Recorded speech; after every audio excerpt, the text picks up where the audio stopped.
திருவண்ணாமலை மாவட்டம் செங்கம் அடுத்த குப்பநத்தம் பகுதியில் 12ஆம் வகுப்பு படித்துவிட்டு மருத்துவம் பார்த்து வந்த 2 போலி மருத்துவர்களை போலீசார் கைது செய்திருக்கிறார்கள்.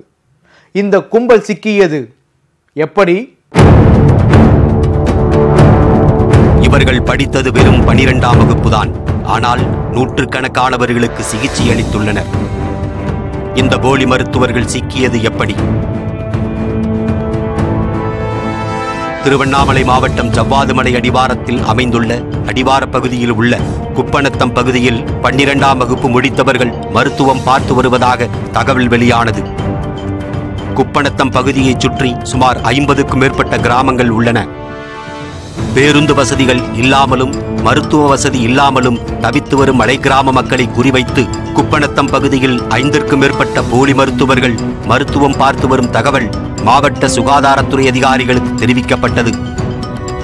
இது தொடர்பாக சுகாதாரத்துறை குழுவினர் நடத்திய ஆய்வில் நோயின் தன்மை தெரியாமல் ஆங்கில மருத்துவம் பார்த்ததால் பலர் பாதிக்கப்பட்டது கண்டுபிடிக்கப்பட்டது. இந்த நிலையில் மலை கிராம மக்கள் போலி மருத்துவத்தால் பாதிக்கப்பட்டு வருவதை தடுக்கும் விதமாக சுகாதாரத்துறை நடவடிக்கை எடுக்காமல் மெத்தனம் காட்டுவதாகவும் திருவண்ணாமலை மாவட்ட ஆட்சியர் கந்தசாமிக்கு புகார் அளிக்கப்பட்டது. ஆட்சியர் உத்தரவின் அடிப்படையில் செங்கம் காவல்துறையினர் குப்பநத்தம் பகுதியில் உள்ள போலி மருத்துவர்களை கைது செய்ய தனிக்குழு அமைத்தனர். மாறுவேடத்தில் சென்ற அதிகாரிகள் சிகிச்சை அளித்த போலி மருத்துவர்கள் நாகராஜ் மற்றும் மூர்த்தி ஆகியோரை கைது செய்தனர். இந்த கைதிற்கு பிறகு மேலும் 4 போலி மருத்துவர்கள் தாங்கள் நடத்தி வந்த மருத்துவமனையை மூடிவிட்டு தலைமறைவாகினர். திருவண்ணாமலை மாவட்டத்தில் போலி டாக்டர்கள் அதிக அளவில் உருவாகின்னு வராங்க.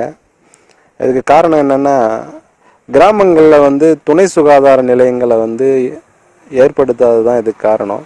அப்படியே துணை சுகாதார நிலையங்கள் இருக்கிற கிராமங்களில் பார்த்தீங்கன்னா டாக்டர்களும் போகிறது கிடையாது, நர்ஸுங்களும் போகிறது கிடையாது. குறிப்பாக ராத்திரி நேரத்தில் துணை சுகாதார நிலையம்லாம் திறக்கதே கிடையாது. குறிப்பாக மலை கிராமங்களில் பார்த்தீங்கன்னா துணை சுகாதார நிலையம் நிறைய ஒரு கிராமத்துலையும் ஏற்படுத்தணும். அங்கெல்லாம் துணை சுகாதார நிலையங்கள் இல்லாததாலையும் டாக்டருங்க போகாததாலையும் டாக்டருங்கிட்ட 1 வருஷம் 2 வருஷம் அசிஸ்டண்ட்டாக வேலை பார்த்துட்டு 10வது 12வது படித்தவங்கெல்லாம் மலை கிராமமாக பார்த்து நானும் டாக்டர் தான் சொல்லி கிளினிக் ஆரம்பித்து வைத்தியம் பண்ண ஆரம்பிக்கிறாங்க. தமிழகத்திலேயே திருவண்ணாமலை மாவட்டத்தில்தான் அதிக எண்ணிக்கையில் போலி மருத்துவர்கள் கைது செய்யப்பட்டுள்ளதாக தமிழக மருத்துவ நலத்துறை கூடுதல் இயக்குனர் சுவாதி ரத்னா ரவி கூறியுள்ளார். போலி டாக்டருங்களை கண்டறியறதுக்கு மாதம் ஒரு குழு மாவட்ட ஆட்சித் தலைவரின் கீழ் ஒரு குழு அமைக்கப்பட்டிருக்குது. அதில் joint director of health services, இது ஆரம்ப சுகாதாரத்துறை சார்ந்த டாக்டர்ஸு ப்ளஸ் ட்ரக் இன்ஸ்பெக்டர் எல்லாருமே அந்த குழுவில் இருக்காங்க. அவங்க மாதம் அவங்க மீட் பண்ணி இந்த மாதிரி போலி டாக்டர்ஸ்க்கான ஐடென்டிஃபிகேஷன் ப்ளஸ் ஆக்ஷன் டேக்குன்னு அது இது பண்ணுவாங்க. இப்போ பொதுமக்களுக்கு இது நாங்கள் பண்ணிக்கிட்டே இருந்துமே தொடர்ந்து செய்தி வருகிறது. அதனால் பொதுமக்களுக்கு என்ன வேண்டுகோள்னா, இப்போ நீங்கள் ஒரு கிளினிக் போகிறீங்க, உங்களுக்கு ஒரு சந்தேகம் வருது, இவர் குவாலிஃபைட் டாக்டரா போலி டாக்டரானு. அப்போ போகும்போது ஃபஸ்ட்டு அவர் போர்டு இருக்கான்னு பாருங்கள், போர்டில் பேர் இருக்கான்னு பாருங்கள், பேருக்கு பக்கத்தில் டிகிரி இருக்கா பாருங்கள், டிகிரிக்கு கீழே அவரோட பதிவு எண் இருக்கணும். பதிவு எண் இருந்தால் அவங்க முக்கால்வாசி அது இதை தவிர உங்களுக்கு ஒரு சந்தேகம் இருந்தால் நீங்கள் நேராக பக்கத்தில் இருக்க ஒரு நர்சிங் ஹோம்லையோ ஒரு டாக்டர்கிட்டையோ நீங்கள் கம்ப்ளைண்ட் பண்ணலாம். இல்லாட்டினா 104க்கு ஃபோன் பண்ணி இந்த மாதிரி இந்த அட்ரஸில் செயல்படுற இந்த கிளினிக் மேலே இந்த டாக்டர் மேலே எங்களுக்கு சந்தேகம்னு சொன்னால் அதன் பேரில் நடவடிக்கை எடுக்கப்படும். இப்போ அங்கே தொடர்ந்து தீவிரமாக கண்காணிச்சுட்டு இருக்கோம். அதன் பேரில் தான் நேற்று திருவண்ணாமலையில் குண்டர் சட்டத்தில் ஒருத்தரை இது பண்ணுறோம். இதில் நாங்கள் தொடர்ந்து தான் எல்லா மாவட்டத்துலேயும் நாங்கள் பண்ணிகிட்டு இருக்கோம். ஆனாலும் திருவண்ணாமலையில் ஸ்பெஷலாக கண்காணிச்சுட்டு வரோம். 2014ஆம் ஆண்டிலிருந்து 18ஆம் ஆண்டு வரை, அதாவது 4 ஆண்டுகளில் மட்டும் தமிழகம் முழுவதும் 895 போலி மருத்துவர்கள் கைது செய்யப்பட்டுள்ளனர். போலி மருத்துவர்களை கைது செய்து தண்டிக்க உரிய சட்ட திருத்தங்கள் மேற்கொள்ளப்பட்டுள்ளன. இப்போ இதுவரைக்கும் நாங்கள் இது மாதிரி ட்ராக் பண்ணிட்டு இருக்கோம். இப்போ 2019 கிளினிக்கல் எஸ்டாப்ளிஷ்மெண்ட் ஆக்ட்னு ஒன்று வந்துடுச்சு. இதுக்கப்புறம் ஒன்லி அலோபதிக் டாக்டர்ஸும் ஆயுஷ் டாக்டர்ஸ் மட்டும்தான் ரெஜிஸ்டர் பண்ண முடியும். இந்த குவாலிஃபிகேஷன் இல்லாத டாக்டர்ஸ் யாருமே கிளினிக்குன்னு நடத்த முடியாது.